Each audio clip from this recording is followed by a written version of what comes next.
자, 그 노동의 종말에 대해서 얘기를 나누기 전에 네. 노동이란 무엇인가? 노동이란 무엇인가? 그거부터 우리가 좀 예, 그 노동 이제 영어로 레이버라는 영어 단어가 옥스퍼드 사전에 등재된 게 그 18세기라고 해요. 1776년에 그 산업혁명 얘기할 때 그때 노동의 개념도 이제 생겨난 거죠. 그 전까지 일을 하는 어떤 장인의 일 같은 건 있었는데 돗자리 장인이 돗자리를 만들어가지고 자기가 파는 그런 자영업자였다 치면 그때부터 이제 대량으로 공장에서 자기가 소유하지 않은 설비에 자기 품을 팔아가지고 거기서 이제 임금을 받는 그런 형태의 노동자들이 생겨났고요. 그래서 그런 노동자들이 생겨나니까 마르크스가 그때 그런 현상을 보고 노동자들의 삶의 조건이 노예보다도 못하다. 왜냐하면은 노예는 주인이 그 노예의 어떤 건강이라든가 복지를 책임을 져야 되는데 자기 재산이니까 노동자는 해고를 했다가 다른 노동자로 다시 채용을 하면 되잖아요. 그러니까 노동자는 노예보다도 삶의 조건이 못하다. 그래서 이제 격하게 노동운동 같은 것도 그때 시작이 되는 거죠. 기계를 부수는 그런 노동운동이 있었습니다. 그걸 러다이트 운동이라고 부르고요. 요즘 그래서 이런 인공지능 때문에 일자리를 뺏기는 거에 반감을 갖고 규제를 만들자든가 아니면 인공지능을 막자 이런 주장을 펴시는 분들을 신러다이트주의자, 네오러다이트주의자 이렇게 부르기도 합니다. 이 책 시작이 30년 전에 나왔던 얘기가 이런 얘기가 있어요. 시장의 관점에서 볼 때 계속 부풀어가는 실업자 계급은 식민 상태보다 더 불운한 운명인 경제적 무관련성에 직면한다.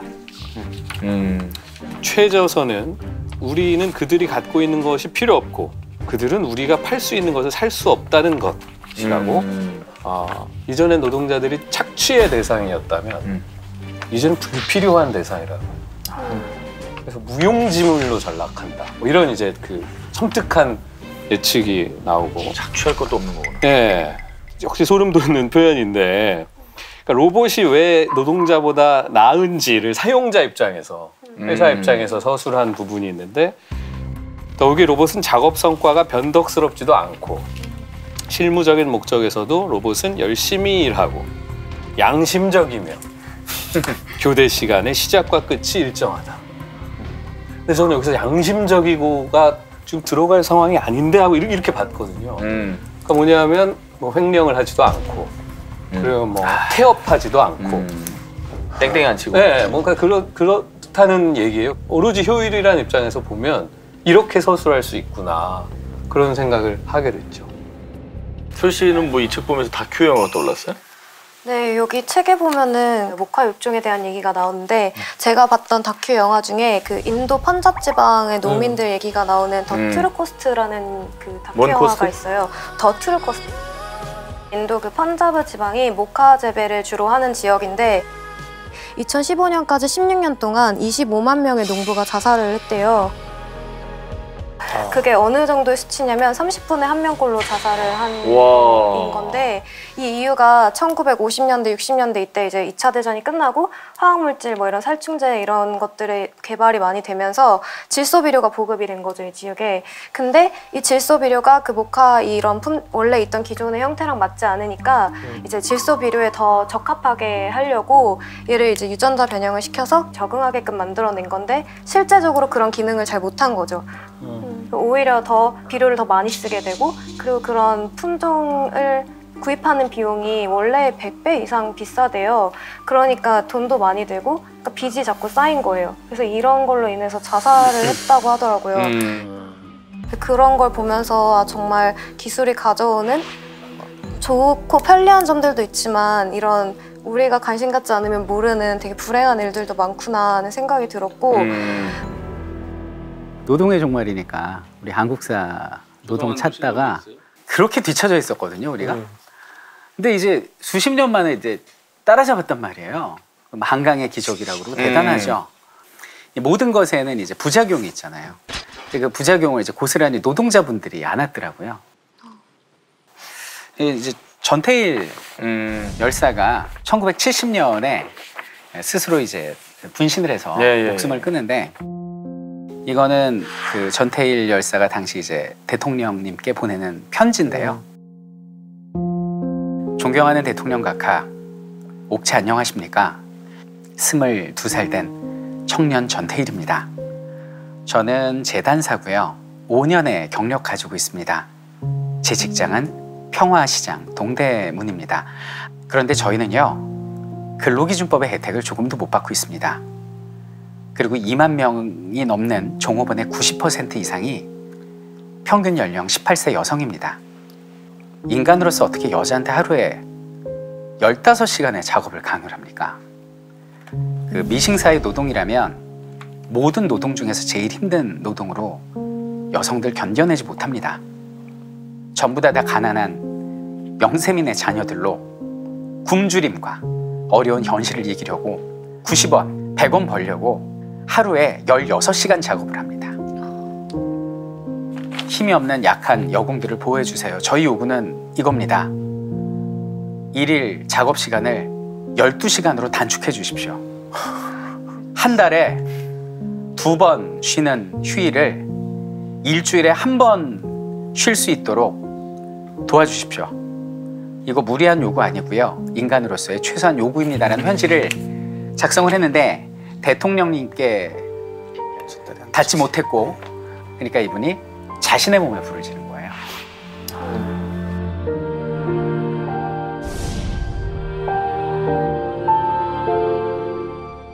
그게 바로 압축 성장의 아픔 그쵸. 같아요. 사실 지금 한국은 한강의 기적이잖아요. 그러니까 몇십 년 만에 딴 나라 100년 동안 했던 거를 따라잡았으니까 얼마나 훌륭합니까? 근데 그 짧은 압축 성장의 시기에 사실은 우리가 놓쳐왔던 그런 문제도 같이 압축해서 온 거고요.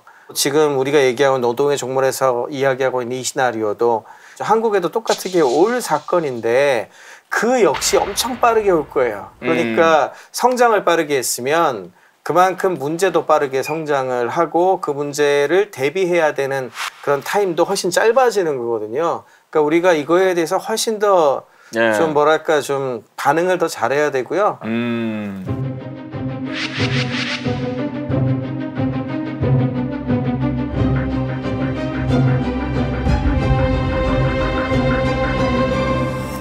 그래서 제가 로봇이 얼마나 발전했는지 찾아보다 보니까 2020년까지 우리나라 중소기업 10,000개가 완전히 이제 자동화 공장으로 바꾼다고 하더라고요. 10,000개가? 네. 근데 다이나믹스사에서 그 로봇이 얼마나 발전했는지 공개한 영상이 있어요. 그래요? 근데 진짜 소름 끼쳐요.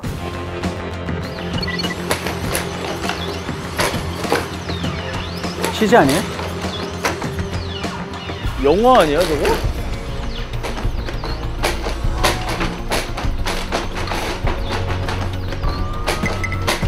사람이 들어가서 뛰는 거 아니에요?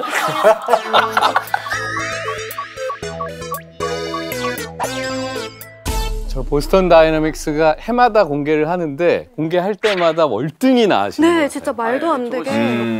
처음에는 걷기도 힘들었고 네, 맞아요. 이렇게 밀어서 넘어뜨리면 일어나는 것도 힘들고 막 이래.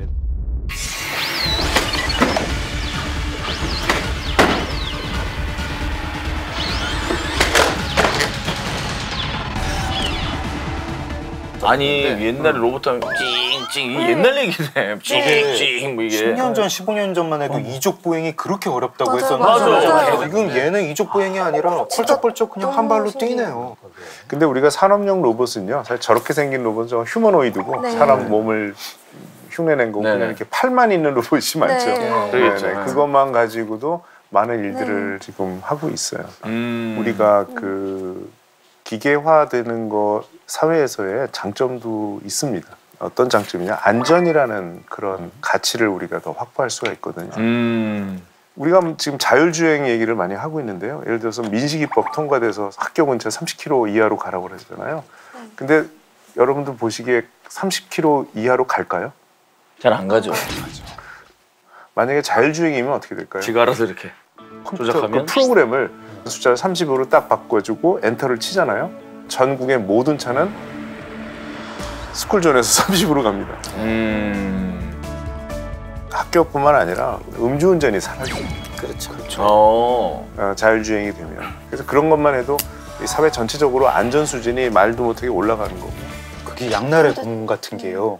네. 그러니까 이 안전 문제를 얘기를 하면 정말 무력화할 수 있는 것 같아요. 자율주행차 때문에 일자리를 막 뺏기게 되는 사람도 사람들이 그것 때문에 일자리 다 뺏긴다, 우리 뭐 갈 데 없다 해도 어디서 교통사고 한 번만 나면은 그걸 가지고 아 이거 아무래도 운전은 사람이 할 일이 아니야, 이렇게 당신이 하면 위험하다, 당신이 하면 사람이 죽을 수가 있다, 이렇게 하면은 그 굉장히 발언권을 막을 수 있을 것 같고, 그 안전하다는 주장 자체가 되게 역으로 위험한 주장 같이 들려요. 근데 그게 만약에 생명과 관련된 쪽으로 가게 되면, 예를 들어서 AI가 이제 영상 판독을 하는데 일반 영상의학과 의사보다 한 10% 더 잘한다고 칩시다. 근데 이제 의사 같은 경우에는 책임도 질 수 있고, 그다음에 뭐 다른 여러 가지 뭐 설명 같은 것도 해줄 수 있고, 뭐 이런 게 되게 많이 있다고 치죠. 그랬을 때 이 차이가 좀 적을 때는요, 그냥 AI는 참고만 하고 저거를 갖다가 의무화한다든지 이런 건 안 하는 게 좋습니다라고 얘기가 되거든요. 그런데 이제 예를 들어서 한 10% 이상 차이가 나요. AI가 판독을 하면 암 환자를 더 일찍 찾아서 이 사람의 생명을 연장시켜 줄 수 있어. 제가 암 환자 가족이고 학부모면은 당연히 사람 의사한테 보내지 않죠.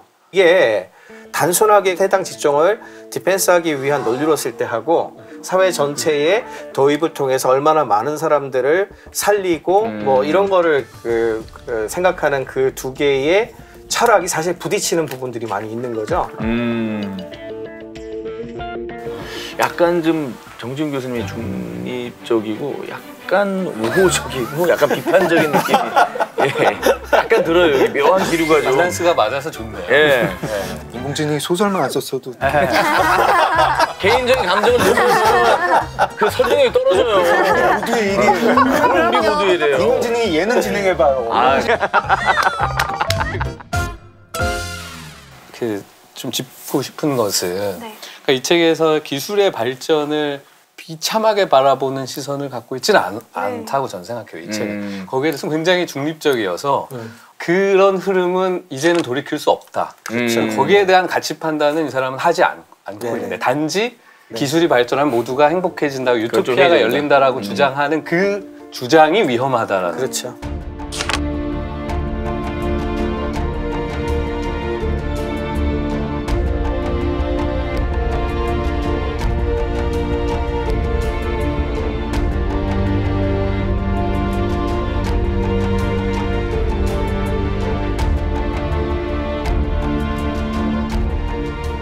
이 책에 저는 개인적으로 봤을 때 제일 높게 평가하고 있는 파트가 경제학에서 얘기하는 효율성이라고 하는 종류에 대해서 제대로 좀 파헤쳐가지고 그 문제점을 이야기한 책이라고 생각을 하거든요. 지금 현재 자본주의가 사실은 20세기 초반에 헨리 포드가 주창을 했었던 소비자 중심 자본주의라고 표현하거든요. 소비자 중심 자본주의가 기업이 돈을 잘 벌면 기업의 효율이 증가할 것이고, 그러면 효율이 증가하면 생산성도 증가를 하고, 생산성 증가를 하면 기업이 돈을 많이 버니까 노동자들한테 돈을 더 많이 주고, 이렇게 해가지고 그 사람들은 물건을 더 많이 사고, 이렇게 해서 물건을 더 많이 사면 기업은 돈을 더 많이 벌고, 이렇게 도는 거예요. 계속해서 발전해 나간다라고 하는 유토피아 같은 그림을 사실은 지난 몇십 년 동안 우리가 누려온 거죠. 그랬는데 이 효율성의 잣대가 노동은 필요 없이 그냥 알아 성장할 수 있다? 이걸 여기서 증명을 하는 거죠. 그러니까 우리나라 같은 경우에도 10대 대기업 같은 경우에 지난 한 10년, 20년 이렇게 보면은 거의 한 매출 규모가 3배, 4배 됐거든요. 그런데 고용자 수는 그대로입니다. 이게 무슨 얘기냐 하면은 이제 고용 안 시켜도 돈 더 벌 수 있고 생산성 올라가니까 효율 엄청 좋아. 기술 발전이 그래요. 발전시키는 사람, 이거를 투자하는 사람들은 어느 정도 피해가 와도 자기들은 대기업이고 큰 타격을 입지 않는데, 거기에 자기 생계수단을 의존해야 되는 사람들은 잠깐만 휘청여도 그냥 하루하루가 금융위기 같은 상황이 오게 되는 거예요. 그래서 지금 우리가 목도하고 있는 이런 기술이 처음 도입이 되면 어디가 타격을 받을 것이냐라고 하는 것이고, 책에서는 정확하게 우리가 지금 중산층이라고 부르고 있는 그룹이다라고 얘기를 하고 있죠. 그 중산층이라고 하고 있는 그룹들이 많은 경우에 재교육이 안 된다는 거예요. 우리가 지금은 택시 운전을 해서 화물 운송으로 돈을 벌지만, 이제 무인 자동차, 자율주행차가 들어와서 또 다른 일자리가 많이 생기겠지만, 새로 생겨나는 일자리들은 뭔가 무인 자동차 설계 일자리, 무인 자동차와 관련된 도로 인프라를 까는 일자리, 굉장히 고급 일자리들이고, 여기서 일자리를 잃은 사람들이 거기로 재기억이 안 가지 된다. 못한다는 안 가죠. 네. 그래서 로봇의 이야기들도 있더라고요. 로봇 한 명이 일자리 몇 개를 뺏어가니까 그러면 로봇 하나당 기본적으로 세금을 내라. 왜냐면 로봇이 뭔가 생산하니까.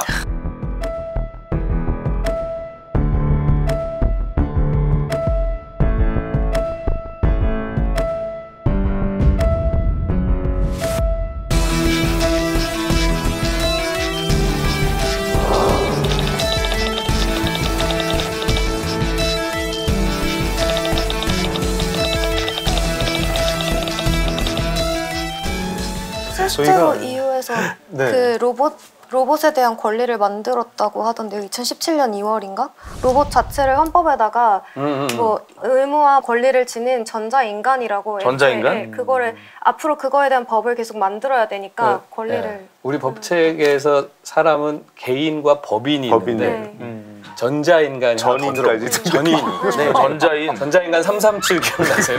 아 그거 하는 사람들은 아주 올드 갑자기 왜 세대인데. 그런 비슷해요? 이제 개인과 법인 말고 우리 법 체제 속에 전인이 들어오면 그러면 이제 로봇도 이제 법적인 의무와 뭐 책임과 그리고 들어오면 세금 내야지 걔네. 그래서 이게 노동 계급만 하더라도 전에는 둘도밖에 안 나눴잖아요. 그러니까 고용주거나 사용자 고용주거나 아니면 노동자거나 이렇게 둘로 나눴고, 근데 지금은 어떤 개념이 나오고 있냐 하면은 플랫폼 경제, 플랫폼 노동자라는 표현을 쓰기도 하는데, 예를 들어 뭐 우버나 타다나 이런 거 같이 그런 종류의 서비스 생각해 보시면은 플랫폼 기업이 대부분의 부가가치를 가져가고 나머지는 개미들한테 좀 나눠주는 느낌이죠, 거의. 그렇게 되는 구조가 된다라고 표현을 하게 되면은 플랫폼 노동자가 돼요. 플랫폼에 기속돼 있는 노동자. 최근에 이게 이제 법적으로 이슈가 굉장히 많이 되고 있는 게, 지금 현재 우리 사회 계약에 노동 부분에 정의돼 있지 않아요. 예를 들자면은 우버의 그 드라이버가 풀타임 가깝게 일을 하고 있는데 지금 현대 노동법에 해당하는 보호를 내가 전혀 못 받아. 그러니까 나를 노동자로 취급해줘 라고 해서 지금 이 법적으로 이게 말이 안 되지 않냐라고 소송을 제기를 했어요. 우버 입장에서 뭐라고 얘기를 하냐면은, 무슨 소리냐, 우리가 무슨 해고를 하거나 채용을 하거나 라기보다 당신 자율적으로 자발적으로 여기 들어와서 일하는 시간 다 결정하고 그런데 그게 왜 우리가 너한테 책임을 져야 되냐.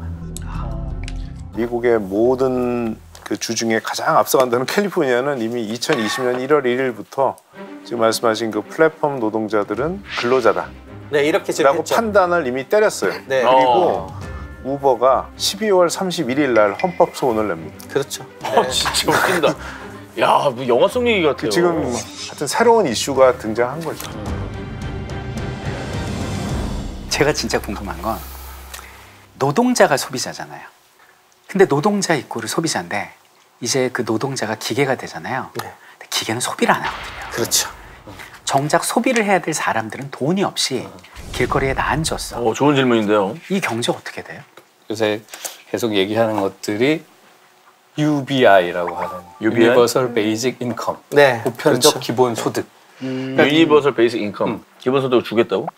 말씀 그대로 살 사람은 근데 직장이 없으니까 돈을 벌 수가 없잖아요. 그렇죠. 어떻게 해요? 자, 그러면 그걸 기본소득으로 충당하자. 그래서 그 아이디어를 그 지금 대선 후보로, 미국 대선 후보에 나온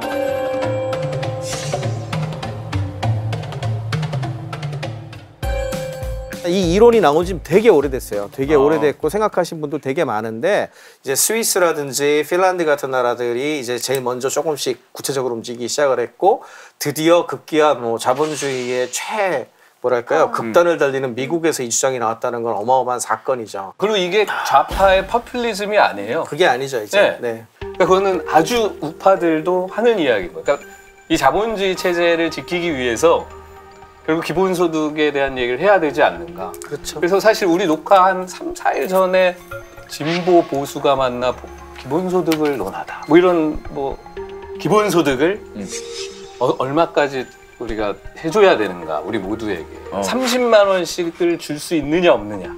30만 원씩만 전 국민에게 주려고 해도 30만 곱하기 5천만이잖아요. 그래서 이 세수를 어디서 갖고 오느냐 해서 첨예한 입장 차이들이 있는데, 어쨌든 거기에는 진보와 보수가 모두 모여서 지금 진지하게 그 얘기를 시작하고 있는 단계고. 지금 당연히 안 될 거라 생각하시잖아요. 30만 곱하기. 네, 그러니까 그 액수와 관련된 부분들이 이미 이 부분에 대해서 진지한 고민 자체를 하지 않고 안 될 거라고 생각했기 때문에 재원 자체 생각 안 했던 거죠.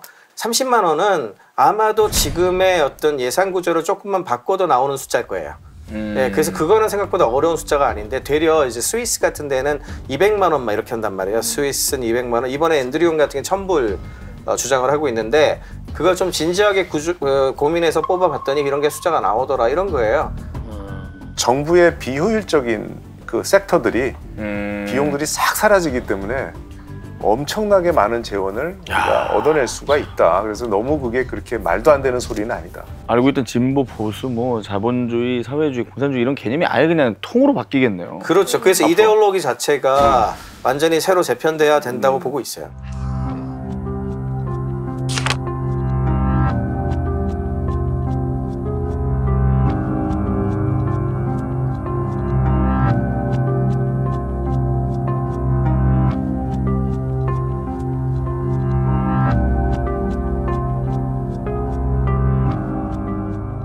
해마다 뭐 이제 없어질 직업 리스트, 뭐 안 네. 없어질 직업 리스트 같은 거 쭉 나오잖아요. 거기 뭐 예술가도 있고 뭐 이렇게 창의적인 직업들의 사람들이 나오는데 저는 그걸 보면서도 이거는 저 개인적으로 시간의 문제지. 결국은 다 대체된다. 많은 부분 대체되지 않을까 하는 생각도 해요. 예를 들면 특정 장르의 음악을 계속 쓰는 사람들 같은 경우는 지금 사실 AI 비슷한 일을 하는 사람들이 있거든요. 근데 이걸 AI랑 싸우면 어떻게 AI를 이기겠어요? AI는 그날 하루에 시간이 허락하면 한 10만 곡 정도 낼 수 있을 거예요. 그 10만 곡 중에 명곡이 한두 곡이 없겠냐고요. 그 게임에서 과연 이길 수 있겠느냐 인간. 그래서 이적 씨는 그 트렌드 편성하지 않고 자신만의 또 저는 계속 그래서 작곡 세계를 올드하게 가는 거죠. 근데 사실 AI가 이걸 왜 하지? 아무리 생각해도 이걸 왜 하는지 모르겠는데 이건. 그리고 실제로 이미 그런 테스트를 몇 번 해서 바하풍의 바로크 음악을 인공지능이 만든 거랑 다시 현대 음악가가 만든 거랑 비교를 해가지고 인공지능이 이미 여러 번 이긴 적이 진짜? 있어요. 네.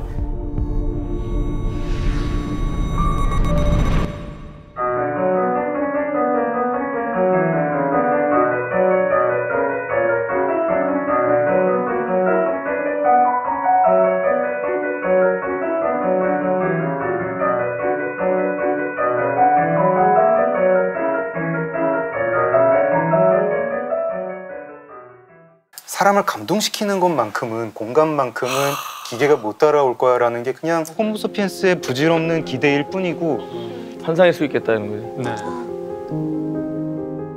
사이언스 데일리라는 그 신문에서 읽었는데 이론 물리학자들이 6년 동안 푼 난제가 있대요. 그러니까 그게 스핀 리퀴드라는 거를 이제 다이어그램화 시키는 그런 거였는데 6년 동안이나 걸려서 완성한 거를 머신러닝이라는 그런 기작을 통해서 인공지능을 교육시켜가지고 그걸 돌려봤더니 수주 만에, 그러니까 몇 주 만에 그걸 끝내더라. 그래서 저는 사실 인공지능이 이렇게까지 학문적인 분야까지 들어와 있다고는 생각을 못했거든요. 기사를 보고 이 정도까지 발전했구나라는 생각을 하게 됐는데 사실 저는 인공지능 프로그래밍하는 교수님 같은 분들이 더 대단하다. 그러니까 인공지능이 아무리 대단해도 인간보다는 아래에 있다. 그 테슬라에서 사고 났던 그런 사고들도 트럭의 밝은 부분을 보고 그걸 하늘이라고 착각해서 그냥 가버려서 사망사고라고 저는 들었거든요. 근데 이게 자율주행이니까 우리는 다 해줄 거야 이렇게 생각하는 게 아니라 인간이 할 수 있는 영역이 더 위에 있기 때문에 아직까지는 네, 그런 거에 대한 생각도 한 번쯤 해봐야 되지 않을까라는. 근데 이제 정지훈 교수님께 여쭤보고 싶은데 AI가 사람을 판단하는데 네. 편견이 들어갈 수가 있다. 그렇죠. 이런 그 증거가 있대요.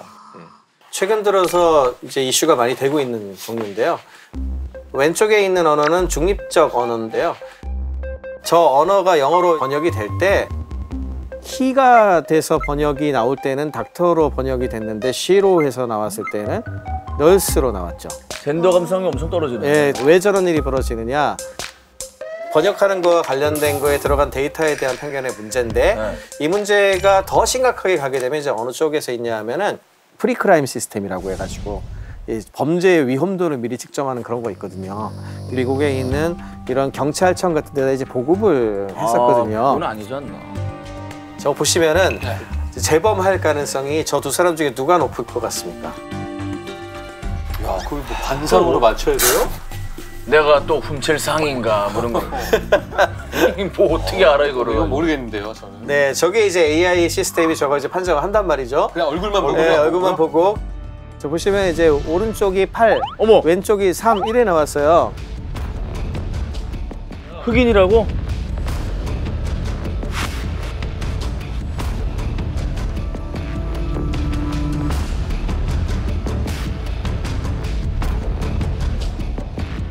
어머머머머. 아니 그냥 무조건 흑인이면 높게 나오는데? 이런 거죠.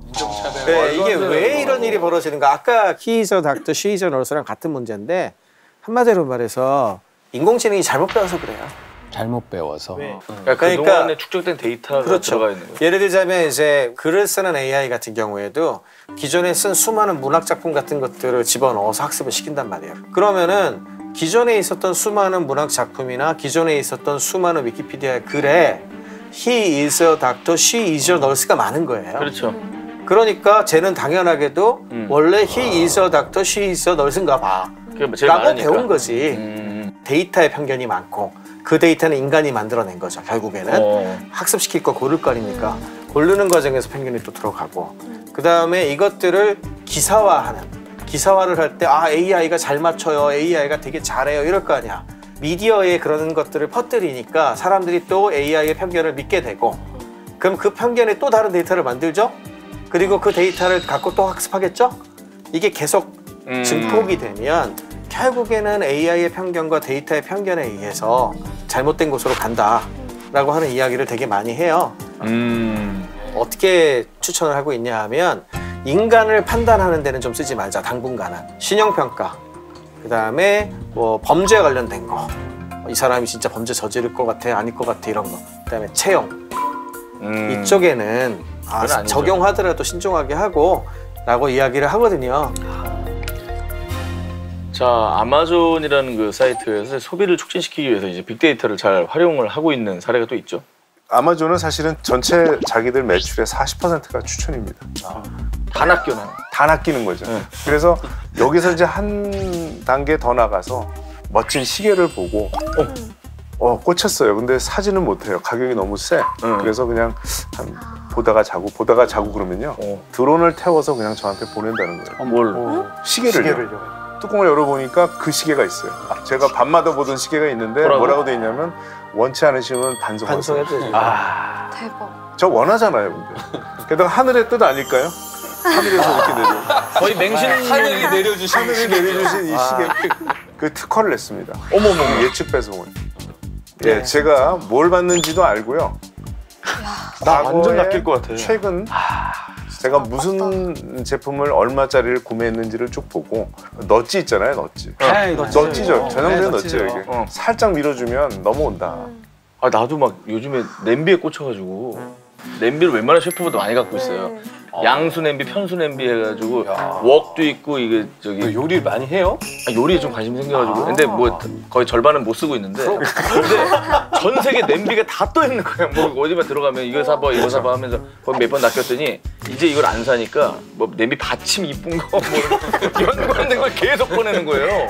고객님 이건 어떠세요? 코팅된 거, 코팅 안 된 거 다 샀어요. 근데 이게 되게 위험한 거예요. 왜냐하면 결국에는 우리가 원하는 것과 우리의 욕망, 우리가 생각하는 것에 대해서 컴퓨터가 또는 알고리즘이 결정해내는 조종하는 것 지름대로 가는 꼴이 됐잖아요. 그러니까 이걸 좀 비판적으로 바라보실 필요가 있고요. 어떻게 하면 아까 말한 대로 한쪽으로 쏠리는 것을 조정할 수 있느냐. 우리가 깨어 있으면 돼요. 계속해서 얘가 추천하는 것들이 내가 항상 좋아하는 것들 위주로만 하게 되면 이제 그런 것만 하지 않고 되려 반대편의 거라든지 또는 내가 관심이 없을 것 같은 걸 일부러 클릭해서 봐요. 나는 이거에 조정되고 싶지 않으니까 딴 것도 좀 보여줘라고 알고서 그걸 활용하면 이거에 안 빠지는데 만약에 그냥 알고리즘한테 모든 걸 맡기게 되면은 사실은 나의 결정권이 많이 사라지죠. 자, 노동의 종말을 오늘 읽고 이제 미래에 살아남기 위해서 어떤 준비를 좀 해야 될 것 같은지. 기술은 점점 더 세질 거고 네. 더 정교해질 거고 더 전문가 쪽으로 점점 올 겁니다. 결국은 교육이거든요. 그럼 우리가 아이들을 어떻게 교육할 거냐. 암기와 그 다음에 빠른 계산 능력. 우리 지금 우리 대한민국에서 계속 그걸 가르치고 있거든요. 맞아요. 근데 컴퓨터가 장점이 뭐냐면 암기와 계산이거든요. 그러니까 지금 하고 있는 게 뭐냐면 컴퓨터가 한 판 붙어보자는 거거든요. 승산이 없죠. 승산이 없어요. 이건 하면 할수록 지는 거죠. 그러면 결국은 컴퓨터가 못하는 거를 우리는 사람은 그쪽에 더 집중을 해야 되거든요. 그럼 결국 목적의식이 없어요. 그냥 시키는 대로 하는 것밖에 없는데 그래서 컴퓨터가 못하는 그런 목적의식을 심어줘야 되고 경험을 하게 해줘야 되고 공감 능력을 키워줘야 되고 그런 식으로 우리가 받아들여야 되지 않겠나. 너무 우리가 패배적으로 뭐 한 방 맞은 건 맞는데요. 이제 반격을 시도를 해야 될 것 같아요. 되게 일리는 말이죠. 미래학자 중에 제일 도발적인 저주장을 하는 사람이 레이 커즈와일이라는 사람이거든요. 그렇죠. 레이 커즈와일은 우리가 했던 얘기들을 전부 다 뛰어넘는 해결책을 내요. 뭐요? 이런 식이에요. 이런 걸 뭘 고민을 하냐고. 우리가 그냥 인공지능이랑 융합을 해가지고 초인간이 되면 된다. 그렇죠. 그리고 그게 우리 세대에 올 거라고 주장을 해요. 근데 저는 그런 예측이 싫어요. 그러니까 미래가 가만히 있으면 이렇게 다가오니까 내가 거기에 적응을 해야 된다. 이런 식의 생각을 하는 게 너무 싫은 거예요. 저는 제가 인공지능이랑 합해지고 싶지 않고 계속 그냥 인간이고 싶어요. 어떤 일들을 하면서 거기서 가치를 얻고 싶어요. 이런 미래가 올 테니까 거기에 적응하자 이런 게 아니라 이런 미래를 만들자 그렇게 논의를 하고 싶거든요. 이런 미래가 오니까 대응합시다. 이런 정도가 아니라 이런 미래를 만듭시다. 이런 얘기를 할 수 있을 것 같아요.